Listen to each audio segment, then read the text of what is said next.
Welcome everyone. Thank you for joining us for today's webinar. My name is Joan Hernandez, filmmaker, journalist, and content coordinator for THCC. Today we present opportunities in the film industry, Latin America and Canada, presented by Global Affairs Canada, Canadian Trade Commissioner Service, and THCC. As we are used to in our previous session, this will be a conversation with the purpose of helping our Latino filmmakers and have more information about this industry in Canada. Before was the music industry, today is the film industry. Now I would like to present this panel that is really important for us. It's a panel about our film industry here in Canada. Our first guest is Diana Sanchez. She is a senior film director for the Toronto International Film Festival. Previously, Diana was the Spanish language selector for the Canadian Festival. She has been the artistic director of the Panama Film Festival, the festival that she helped launch in 2011. Under her direction, the Panama Film Festival emerged as a destination of choice for Central American filmmakers. Welcome, Diana, and thanks for being here in this webinar conversation today. Thank you. Thank you very much. Our second guest is going to be an important actor working here in the Canadian industry. He is Walter Alza. He is an Argentinian-Canadian actor with an extensive education and experience in theater. Walter is a trailblazer, award-winning actor, director, writer, and producer, and one of the most accomplished coach in acting here in North America. Walter is an industry veteran, a craft character actor with a career of over 30 years and 100 hours in the screen. Walter, welcome to this conversation. Thank you. It's great being here. Thank you. And our last guest of this panel is a lovely woman, Florence Moureaux. She is advisor, business and partnership development, promotion and communication in Telefilm Canada. Florence spent more than 2 decades working in film and TV, post-production, mainly as an editor. From 2002, Florence joined Telefilm as a new media investment analyst. Shortly after, she joined the team in charge of Telefilm's activities on international markets, and since then, she had held different managerial and operational positions within that team. Florence, thanks for being here also. Thank you, Joanna. Thanks for having me. So, guys, I would like to start with a general question. That is this one. How do you see the process and the participation of the Latin American film industry in North America and where the strength of the industry really is? I would love to start with Florence. Okay, that's a great question. So I think that Telefilm has been in touch with different industries across Latin America, especially through events. Such as, for example, I would say the Bogota audiovisual markets, or Los Cabos, the festival, or the festivals of Guanajuato, or even San Sebastian in Spain, where Canadian producers have the opportunity of meeting not only Spanish producers, but also Latin American people. I think that what we've seen in the past is also that if I may make a generalization, I think that the Latin American audiovisual sector is really strong in documentary and animation. I think that they are strong all across the board, but I would say that documentary is, we've seen many successful productions in documentary, in animation, and of course of drama, of course, as well. Walter, what can you tell us about your experience as an actor with this question?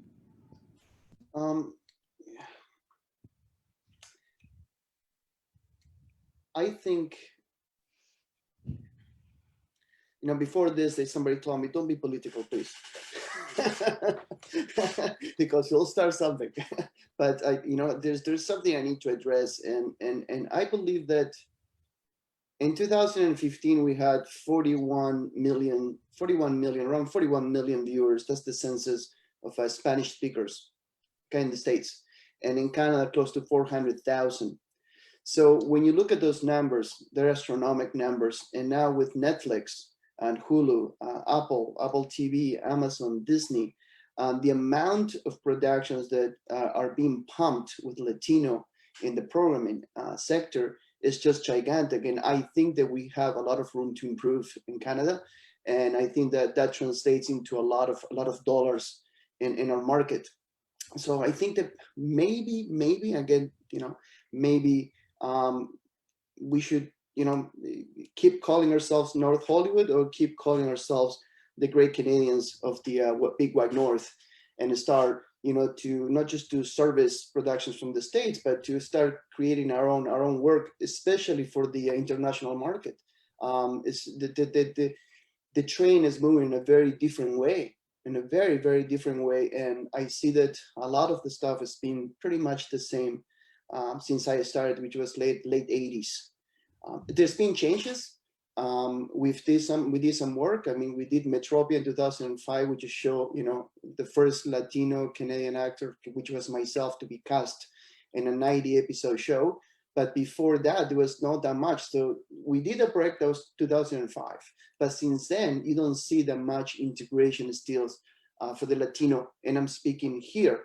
When you're going to talk about co-productions, yes, there's a lot of stuff that was moving forward, like co-productions, like Florence was saying, with Mexico, tons and tons of work. There is a lot of hype out there, that we were coming in as the big players, as co-producers. And I think that's fantastic. I think Telefilm is doing a bang-on job, and all the other founding agencies. But I think there is still more. We need more. We need to be more visible. And now with social media being so strong and people being at home consuming 2 times the amount of information, this is the time we got to go. You know what? Let's show where we can find this funding, where we can, filmmakers like myself say, hey, I need this much money. How can we work with Telefilm and co-production, let's say with Argentina, or whatever? I'm just saying, right? Those are my 2 cents. That's true. And to start making more, to use the storytelling of all the people that are here in Canada. Here we have a big community, is to start telling those stories, and we have the platforms to do it. I think so. Absolutely. We have the actors. We have some great actors. We have the best crew members in the world here in the States. So we do have the means, and we have people to tell great stories. I mean, Ramiro, I think Diana knows Ramiro Puerta, the late Ramiro Puerta, may rest in peace. Back in the day when we did some work together, we're saying in 30 years, things are going to change. And I don't want to be on that story that my grandparents told me it was going to change. And then my grandchildren says, well, my grandparents thought it was going to change. We got to make the change. And we got to take advantage of this situation right now to get ready, because the post-pandemic is going to be a lot of work out there. And I want Canada to be on the front run of this. That's true. It's the call right now. And Diana, how do you see this Latino film industry from the festival part? No, I think both Florence and Walter made some really good points. I love that, Florence, that you spoke about the film festivals in Latin America and how they've been so important in moving forward the film industry. I mean, the Argentine film industry, really, the new Argentine cinema movement really came to fruition because of film festivals, because of the Bafisi, right? So this has been a really important impetus. But I think that Walter makes a great point. I've been thinking the same thing. There's a huge amount of audience, Spanish-speaking audience in the US. It's enormous. And no one's really been able to capture that audience, their imagination, right? There's a lot of content produced, trying to capture, but it hasn't really worked. And I know that there's a lot of incredible organizations. I had the opportunity to work with LALIF, the Los Angeles Latino Film Festival, and they're doing incredible work. I mean, they're going into schools and using film to teach language, to teach, they use budgets to learn math. They're using film because it does permeate our culture, and it's such a great way to learn about everything. And so I'm seeing like this incredible work they're teaching. Like I went to a Q&A by a fourth grader at the Los Angeles Latino Film Festival, which was awesome. So I think that there is that opportunity, but it's true, we haven't been able to really capture it. And I think that there's a great opportunity here in Canada because we do have like incredible actors, storytellers. I mean, I think that's what the Latin American film industry really has, incredible storytellers, from documentary to fiction film. I mean, like, you know, Lucrecia Martel is like a modern day film master. I mean, she's a Latin American woman. This is so incredible. There's so many great references. But I am, you know, I don't want to get jaded either, but I'm waiting too, you know. I mean, I guess we can all be part of it, but it is, I did think that it would have moved a little bit more further by now, by 2020. I mean, I guess post-pandemic, is the opportunity. Yes, and like Walter, like talking about like that here in Canada, we have like a lot of great actors.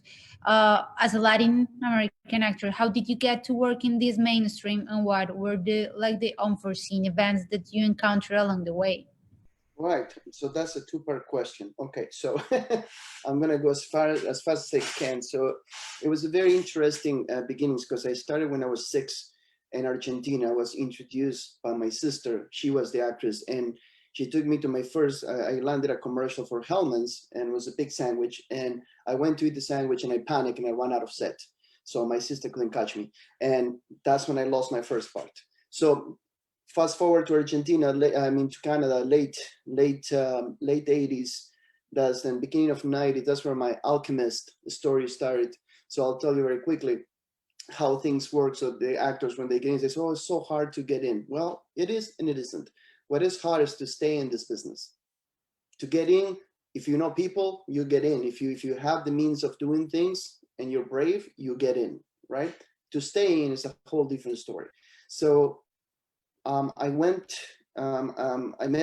a young lady. I was, I think, like 20, a couple years ago. And so, I told her I'm going to be an actor, and she's like, "Yeah, of course you are. Of course, you can't speak the language, but I'm sure you will be an actor." And I go, "No, I am going to make it. No matter what, I'm going to make it. I know I came from another place, and it's not my language, blah." So this was 2 a.m. in the morning. She leaves, and then my phone rings at 6 a.m. I got that big old black phone. I pick it up and go, "Yeah." And she goes, "Hey, it's me." I was like, "Who is me?" And she goes, "Oh." I go, "Yes, of course." She goes, "Remember you said you wanted to be an actor? There's a movie being shot by your house." And I said, "Really?" She says, "Yes, they need extras." I go, "That's fantastic." So I don't know how I did it, but they need you by 6:30 a.m. I was like, "Oh my God, that's half an hour from now." So I don't know how I got to set, and there's these 2 big doors, I'm never gonna forget, 2 big gates of steel, and the door is open, and then there's this lady sitting in a long table where the extras come and check themselves in. And there was a big dog, a San Bernard, and the dog moves to the left. The lady goes for the dog, and I sneak into the set, and I go right. When I go right, I go into a room, and that room, they come and put a tunic on me, and they put a turban in my head, and I look, I did not look the part, but they start putting makeup on me. Now I look the part, and then they throw me in another window, and I'm in Morocco, I think. And then I stop, and I see David Cronenberg standing in front of me, the naked lunch. I'm like, "Oh my God, the director of The Fly." Now I'm freaking out, and I'm pushing people to get back on the front of the, so I can get a close up. But still, you can still see me in one of the shots. So the story, fast forward, I'm sitting down. I'm like, "This is great." I sneak on set. I'm shooting with David Cronenberg, and now I'm eating, and I'm getting fed, which is fantastic. I didn't have a job.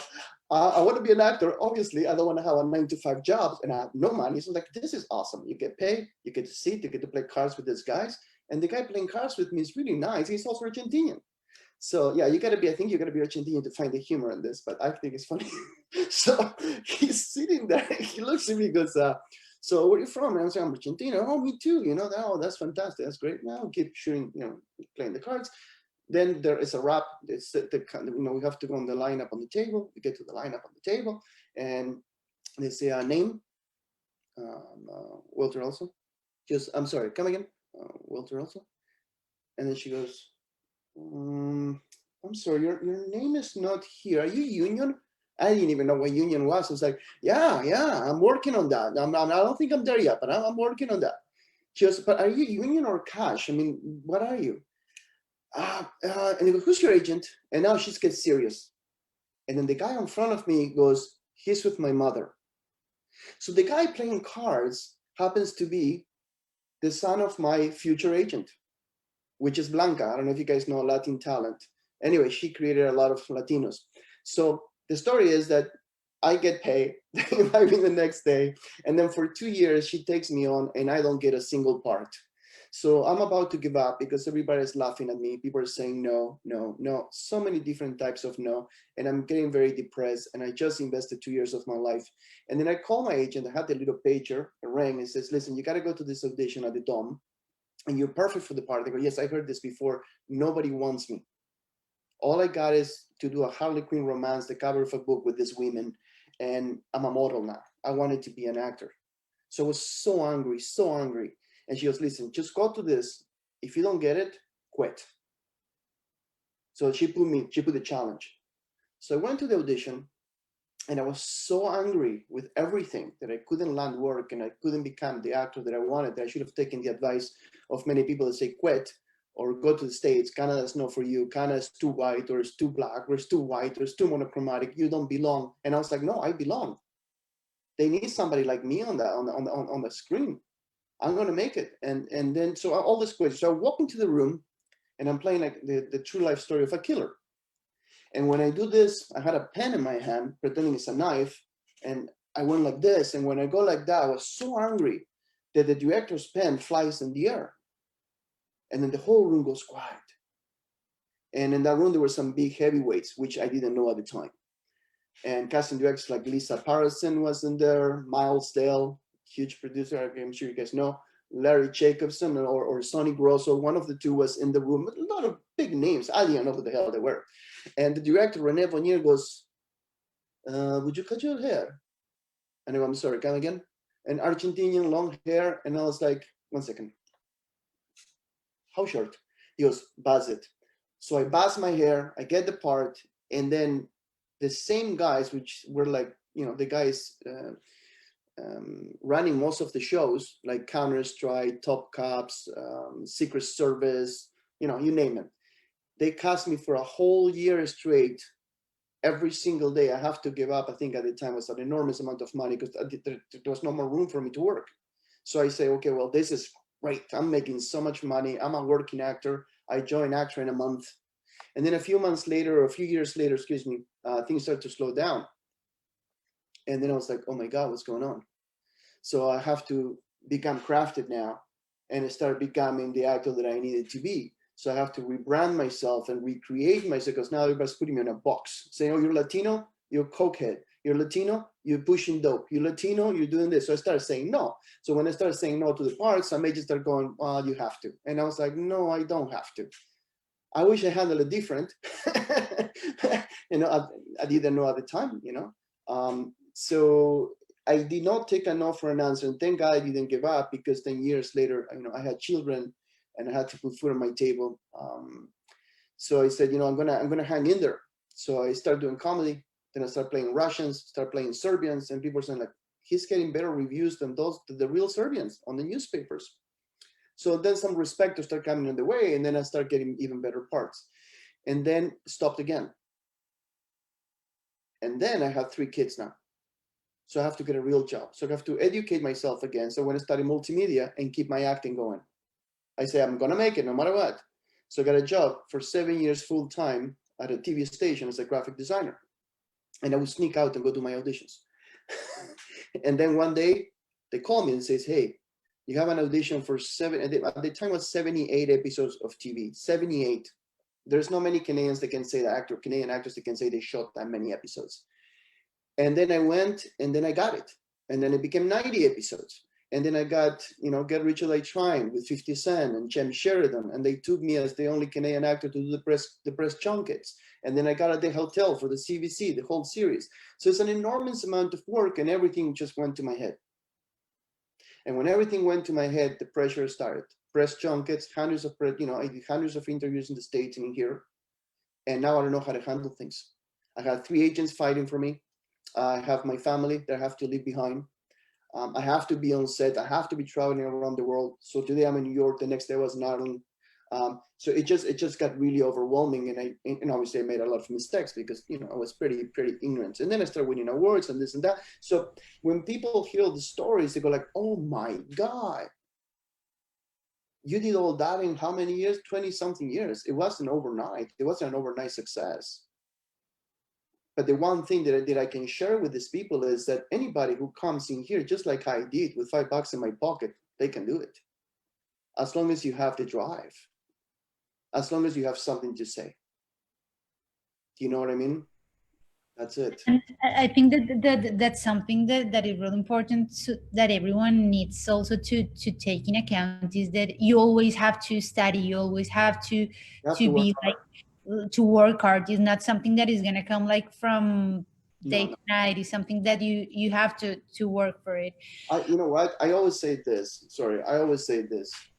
Ask yourself this question. What's the size of your dream? Okay. What is the size? To me, I was relentless. And yes, I sacrificed a lot of things in my life. I admit it. But something's got to give. Now my dream is different. I evolved, so it's different. But in the day I was, I said, I'm going to make it. And to the definition of making it to myself, I did. But I had to sacrifice. So for the younger actors out there, they think, well, I got social media, they're going to see me, I'm going to have 1 million followers. It's not enough. You have to work hard to have longevity in this business. You got to be humble.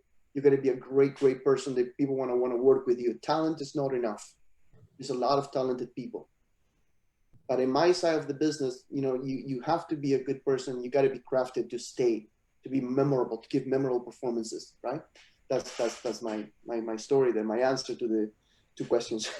That's true. Thank you, Walter. And Diana, I want to know now, like the part, like that you have the experience of being like in the coordination of a festival. Like, how is the search, or what is the criteria to receive an invitation to these festivals like TIFF? No, I think what Walter said is like really important. People have to work really hard. It's like in all areas of the industry, and it's really important before you send out a film to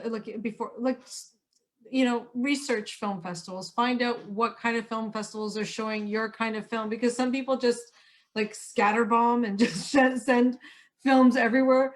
Find out like what the premiere status they're looking for. Look at other films the festival has shown. So that effort and that tenacity and the knowledge will serve you very, very, very well. So I think, Walter, yeah, I think that's so true. Like, no matter what you're doing, you have to be focused on where you're going. And when you're looking to get into a festival like TIFF or the film festivals that like in Guanajuato, check out what they're showing, because their festivals do have personalities. They're idiosyncratic. Reach out to the programmers. A lot of filmmakers say to me, "Oh, I feel so bad." I'm like, that's our job. Like that's what we do. We're there to promote your films and to promote your careers. Like, you're not bothering us. We wouldn't have anything to do if it weren't for you and all the work that you put into making those films.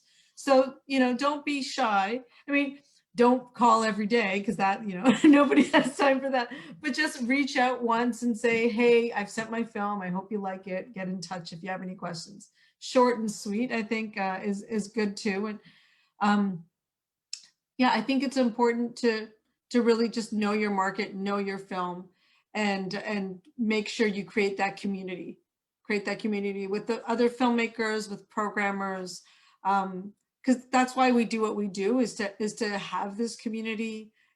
We all work together for the celebration of art and culture and the moving image.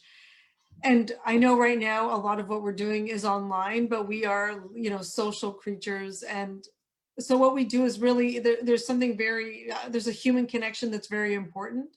And always keeping that, I think, as at the forefront is really important. And as you said, it's like really important for that, like to know the criteria of each festival, because not all festivals are the same. Like, as you said, like each one has like a unique personality, and it changes every year. Also depends on who is in the other side also. So like anyone that wants to share like his movie or her movie needs to make like that, also that effort and that work to make that into a festival. Yeah, absolutely. I remember before that my current job, I was a programmer for Rotterdam, for Miami, for TIFF, and I would present very different films to each of the festivals because of that, because the audiences are different, right? The Rotterdam audiences go with an expectation to the cinema. Toronto audiences go with a different expectation. And that's why sometimes you do find that films will do very well in Europe and not so well in North America, or vice versa. And it's getting to know those markets that will really help just make your paths, just more direct. So you're not wasting too much time with a film festival that doesn't make sense for your film. That's true. Thank you, Diana. Florence, like I will want to know, like, okay, Telefilm Canada is responsible for evaluating and recommending like projects that may be recognized by the Canadian Department of Heritage as co-production of audiovisual treaties.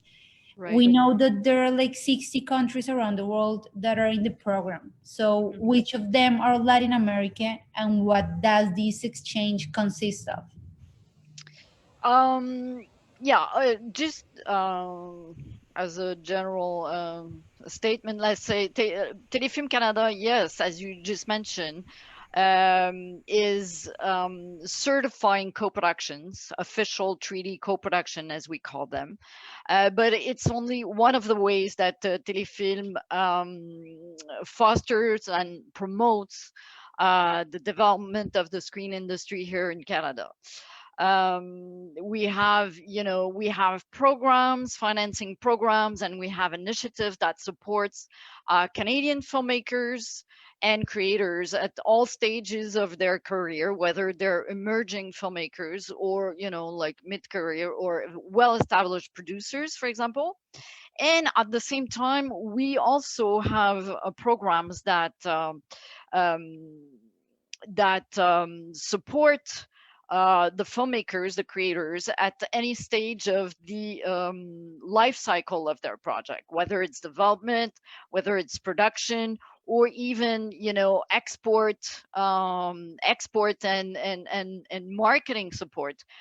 We do provide this, for example, in festivals such as Cannes, TIFF, Berlin.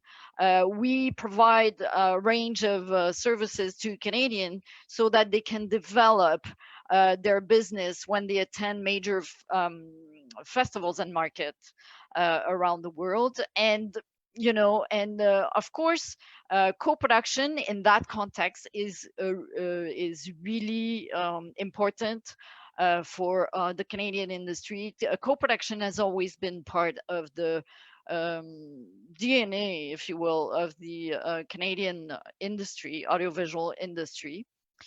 And yes, Telefilm is responsible for evaluating and recommending projects that may be recognized as co-production, as official co-production. And among the 60 countries with which we have a treaty, we have in Latin America, we have a treaty with Argentina, Chile, Colombia, Venezuela, Uruguay, Mexico, Cuba, and Brazil.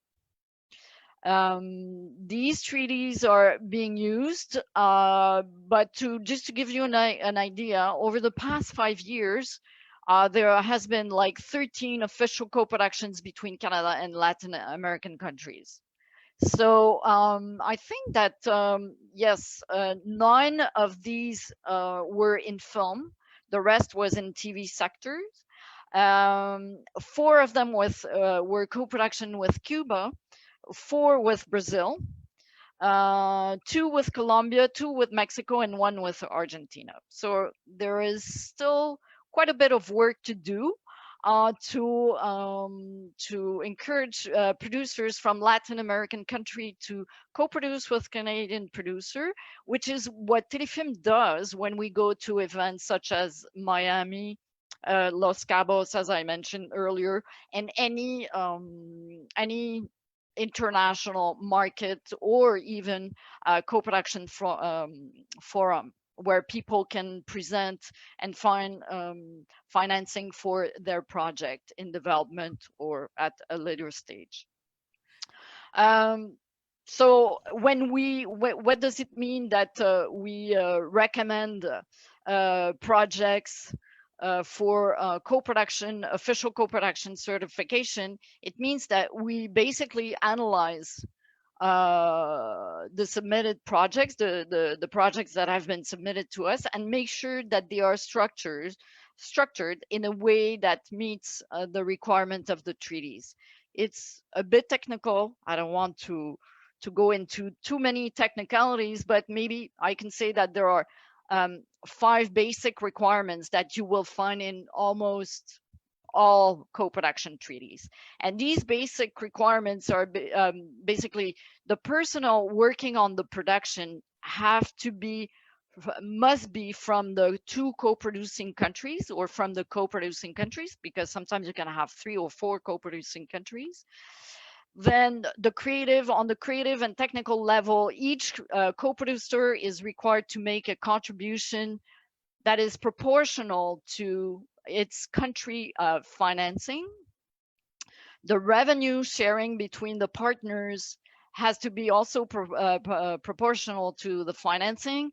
The copyright ownership is also proportional to financing. And finally, the location of work, the project should be made in the co-producing country and the partnering country. So what is the main advantage of being recognized as an official co-production is that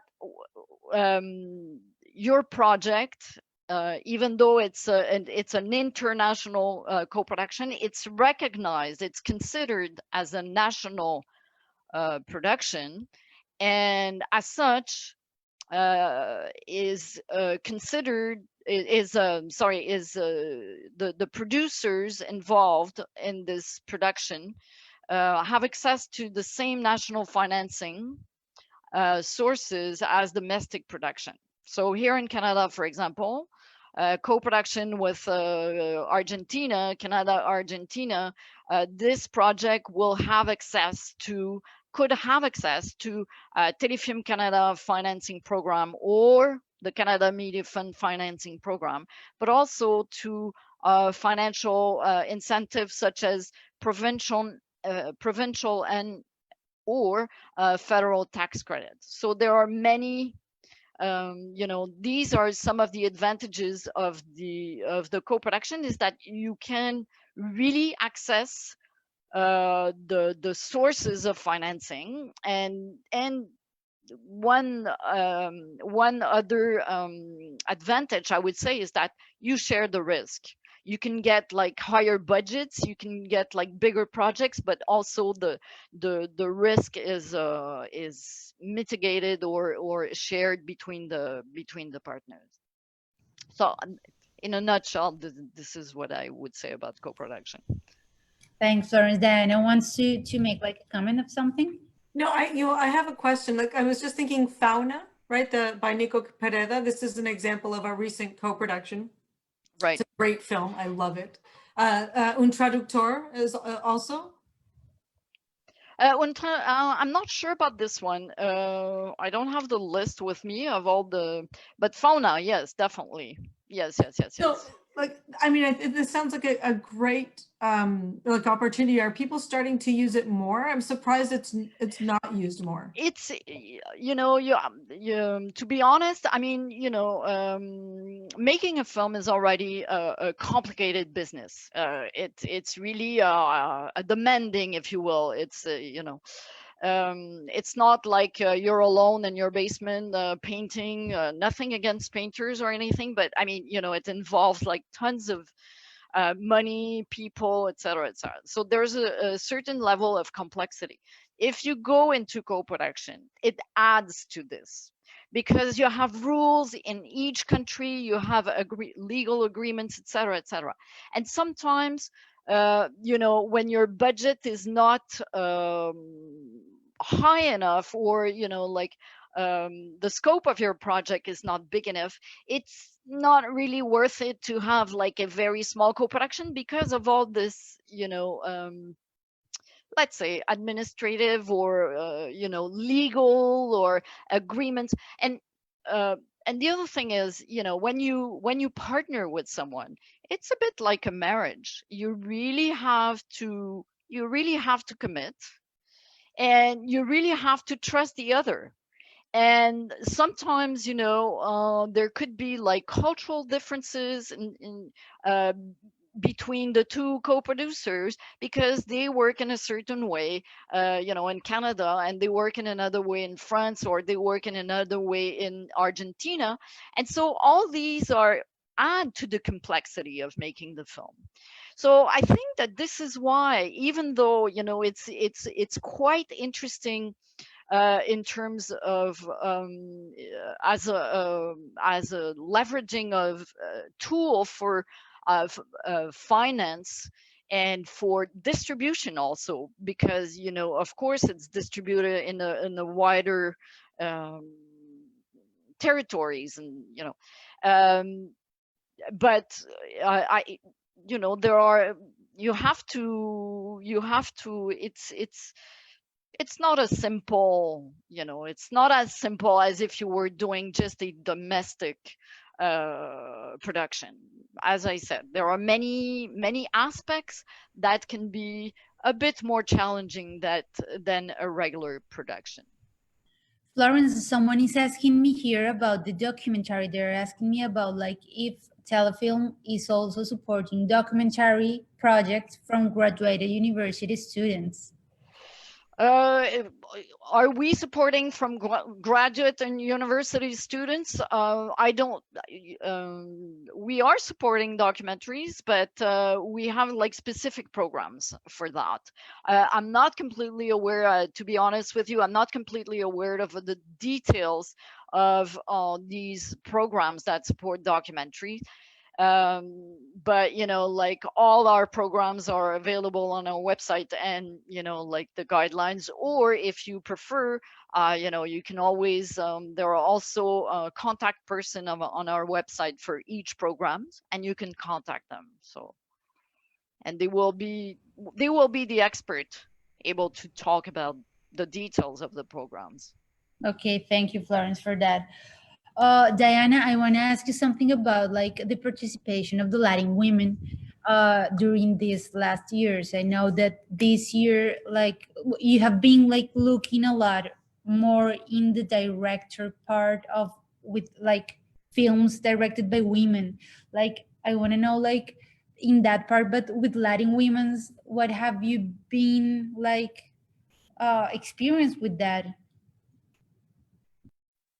Yeah, this year at TIFF, we had like 46% of our program was by female filmmakers, which was a first. We were really excited about that.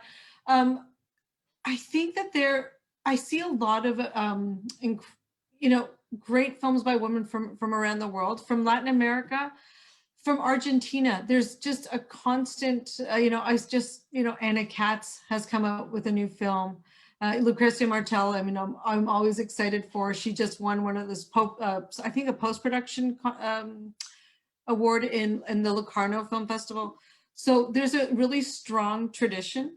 And Mexico as well has a very strong tradition of female filmmakers. And that, yeah, I had a couple that I would have shown this year, but they opted to wait for 2021. This year was just one of those years that some people told me, no, I want to be there for my world premiere, I want to be.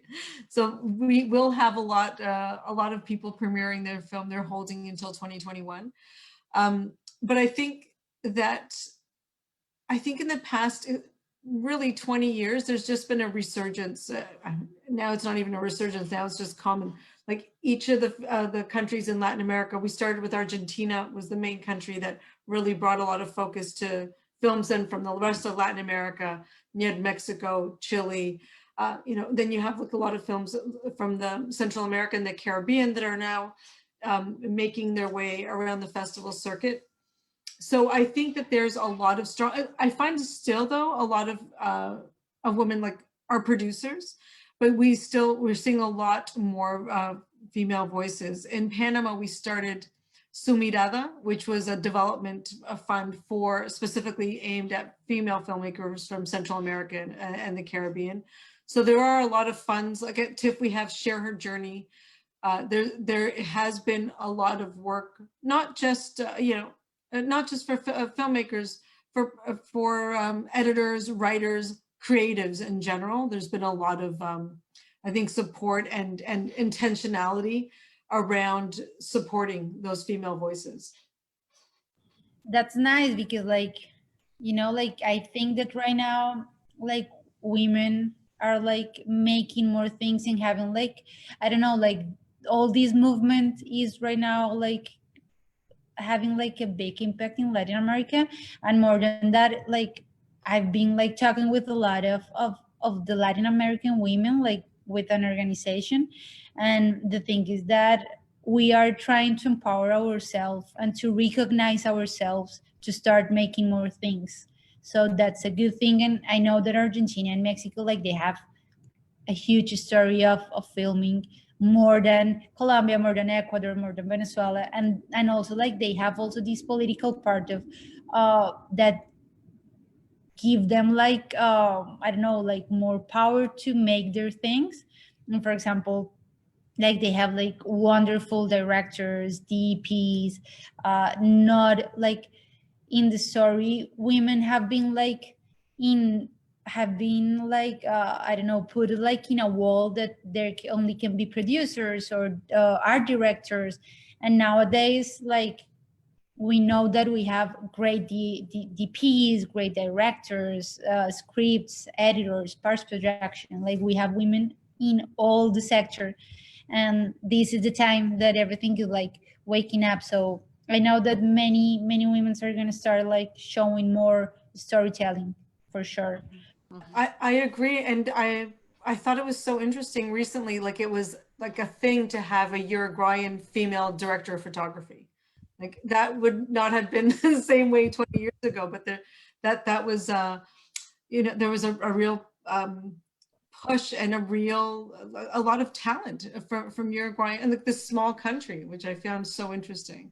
Yeah, the story is changing, and I know like I've been meeting like a lot of women that I'm like so impressed. For example, in Mexico they have like a group that is named Amazonicas, and they're like only women that are from lights. So it's like wow, they're wonderful. So it's changing, everything is changing.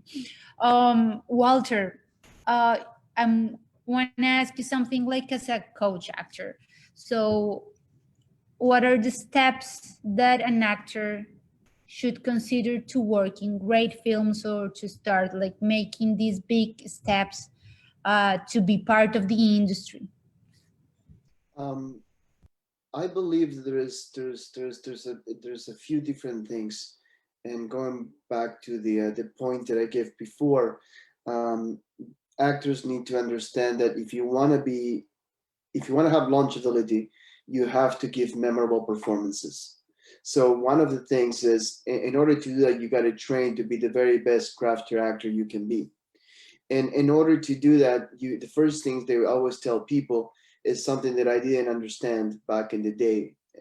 Is the first thing you got to do is just break your ego. So ego has to be destroyed. And that's very difficult with actors because it's look at me, look at me, look at me, look at me, look at me. And that's fine as long as you are fulfilled spiritually and you understand why you want to tell a story. So the whole idea is everybody here watching, and everybody from Florence to Diana to yourself to Herman to everybody, when we sit down to watch a movie, we either want to disconnect or we want to connect. So the actor has to either make you cry or make you laugh, because he is the voice of that director and the whole team of people. But if you put bad actors, it doesn't matter how many millions of dollars, you're just burning money, which you see that a lot. But then when you see good actors, you see projects like TV shows, they keep coming back. It doesn't matter what it is, they're just going to keep coming back because these actors are communicating the story, are making you cry, are making you laugh. So if you come as an actor with that in here, instead of saying, oh, I want to make millions, I've never had that idea. I did well, thank God. I was very, very grateful. You know, I was touched by God, but it wasn't just, oh, you know, I just want to make millions. No, I didn't have a penny. I had a family, but I had to try to say, you know what, I want to become the greatest actor I can be. And that's one thing that I see with a lot of young actors, the new generation, is that they don't want to put the time. And you don't get careers by being at 4 a.m. doing selfies. You got to invest the time right. You got to train to be the very best actor you can, and you got to kill your ego. You got to go to a beginner's mindset. Just like Socrates says, you need to know what you don't know, right? So once you start understanding and ideas starts to come, you start to explore human condition and human behavior and understand what's your niche, what do you want to do? How are you going to pop? What's your mix? How are you going to pop on the screen? There's so many people calling themselves actors. There's hundreds of thousands of actors trying to make a living, and a small percentage makes it. So how are you going to keep in there? How are you going to do it? You got to train. You have to have the right attitude. Again, you have to make community, just like Diana was saying. You have to get your work out there. You got to get out there and you got to work, right? But first, you need to know what you do. Knowledge will open the door. And what you do with it when you apply it, now it's going to make you be memorable. That is the difference. A lot of people say, oh, I'm just going to learn lines. And I'm like, I mean, anybody, a parrot can do that, right? You get in the lines. But now when you have to shoot 12, 14 hours a day on set and do take after take after take after take, trust me, you're not going to cry anymore. It's going to dry. So if you're not technically fit, and I'm speaking as a TV actor, you know, I like to, you know, they say cut, and I go, excuse me 1 second. I eat my cookie, come back, action, cut, 1 second, go eat and eat another cookie. And then I go have my coffee and eat my sandwich, right? And then I come back and do the same thing. Why? Because it's an insert. This is not my close-up. This is not the moment that we're going to lead in there. Now, anybody here, right? So if you do an example, any one of you guys, if I give you to say the same speech 20 times, of course you do this over and over and over and over and over and over and over again. You're going to be great at it. But now we got to cut every 2 seconds. And now we've got to shoot different angles every 2 seconds. And now we need to cry. And this, now we're talking politicians, sorry. No, it really needs a lot of training. You really need to know how to do this, how to combine the story, how to move people, right? So you need to put the work, and it takes a lot of work. I think it's mostly here first. And as you said, that is like always having like an open door for knowledge. That is something that I think that we always has to have like that door open to learn always more and to be like open to everything. And that's something that, as you said, like maybe there are like a lot of people that think that with one class or making one thing they're gonna get everything, and that's not how it is. In front or like in the back is the same thing. You have to be open to knowledge.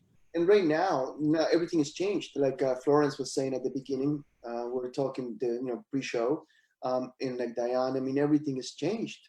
Like 95%, like agents, friends of mine, and 95% of the clients from the studio they are auditioning, is 95% now is all online.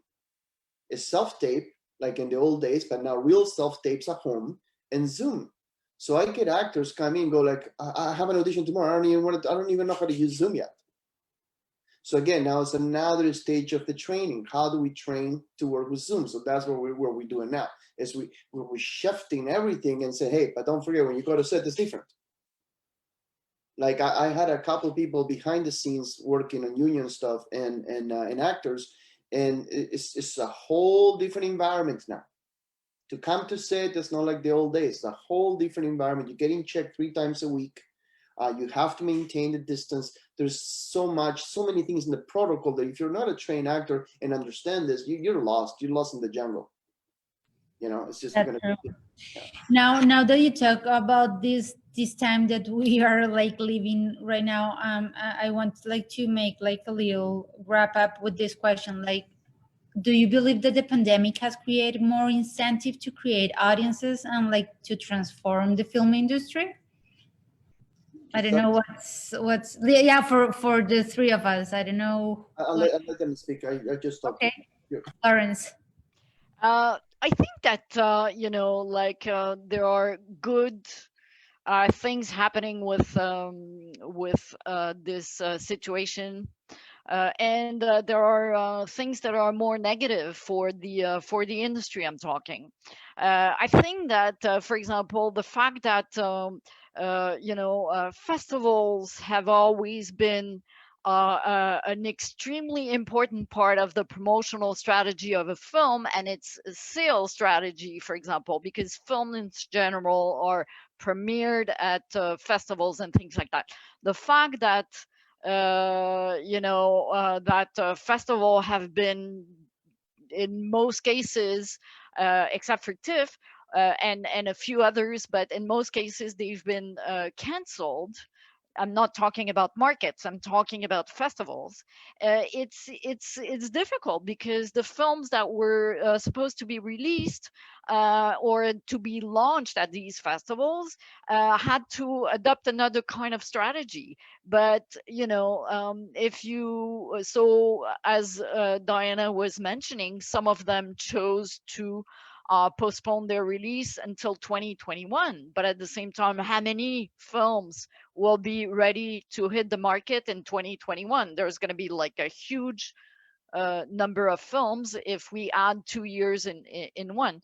The other thing is the fact that you know, the films are they're not being released in theaters. So how do you, you know, like if everything is online, how do you distinguish your film? How can you, what kind of strategy can you adopt for launching your film, for releasing your film and making and being noticed? If you know, because festivals have this role of curation somewhere, you know, when a film wins a prize, etc., there's it's some kind of a seal, you know, like a TIFF seal or a Cannes seal or something like that, that gives value to the film. So of course this is more difficult in this time of online, because you know, there are already tons of offer online with like the Netflix and the other platforms of this world. So you know, so but one positive aspect I would say in terms of festivals and in terms of markets around the world is the accessibility. There is definitely a greater accessibility, because going to Cannes or going to Berlin or going to I don't know where cost an enormous amount of money. And so people have been given the opportunity. And sometimes, you know, like when you're emerging, you say, I'm not going to spend that much money to go to Cannes or to go to that other festival or even to TIFF. And you know, and the fact that everything was online, everything was accessible online is is positive for a greater number of industry members, you know. So these are just two examples, I believe, of the effect of the pandemic on our industry. Yeah. I would say. What do No, you yeah, I agree with Florence, especially the accessibility piece. I mean, we looked at, it forced us to look at our audience and how we communicate with our audience. And for the first time, we had someone in every province and territory tune in to a TIFF film. Like, this has never happened before. It made us think about, what if somebody has a disability or is afraid of crowds or can't afford a ticket? There's all these reasons that might prevent you from going to the cinema. And I think we opened up a portion, like some of world cinema, to audience that would never have been able to experience it before. I think it also made us reflect on how much the industry travels, and do we really need to travel that much? I think that's something really important. But yeah, the effects are going to be like, they're going to be with us for a while.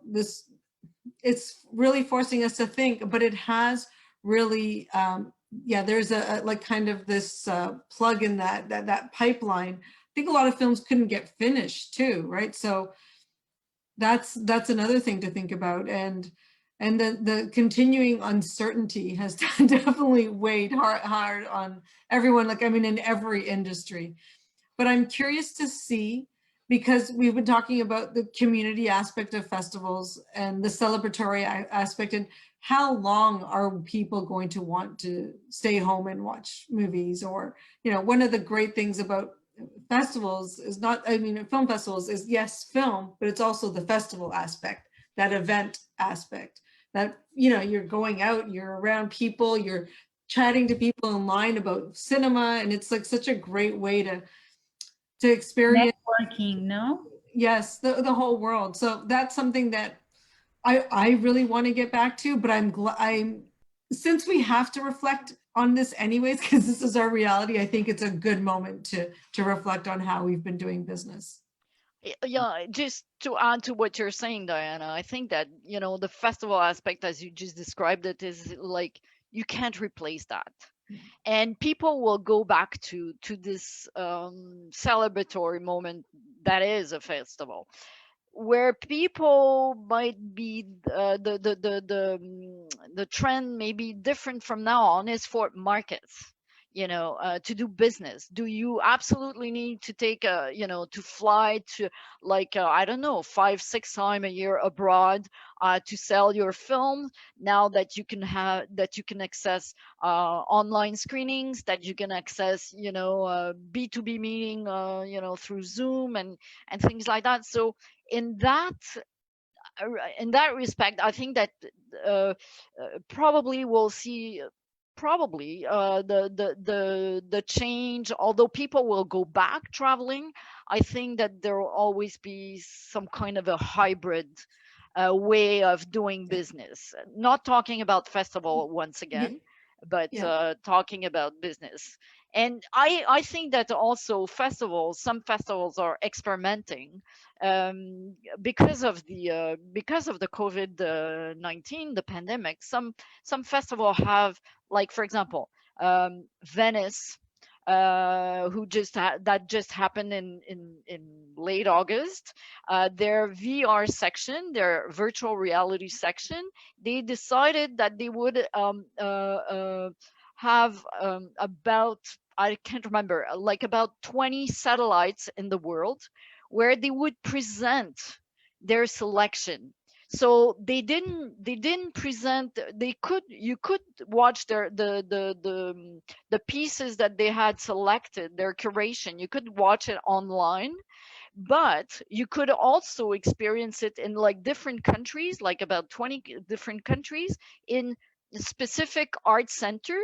And in Montreal, one of these center was the Phi Center, that presented all the selection from the Venice VR Expanded. So that's another way also to make sure that you know, people experience that physical presence, and still have this physical contact with, like, the artist, or the production, or, you know, or get to enjoy the the festival as a celebratory moment. Yeah. no, I agree 100%, Florence. I think it's going to change the way we do business, and a hybrid model will emerge. Yeah, if I can add something, I truly agree with Florence and Diane.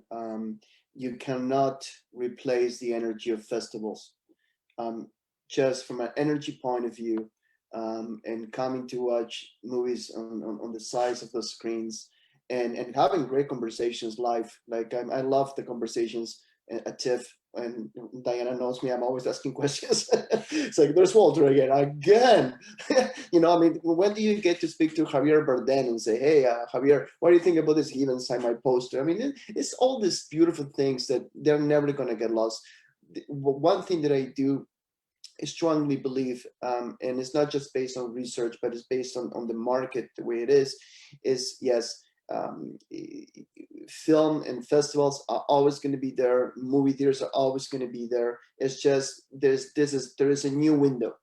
It's just like we went from black and white television to color to film to this to that. It's just a new world, and we either have to get in it or we're done, because people are still going to consume as well after this on their computers, on their phones.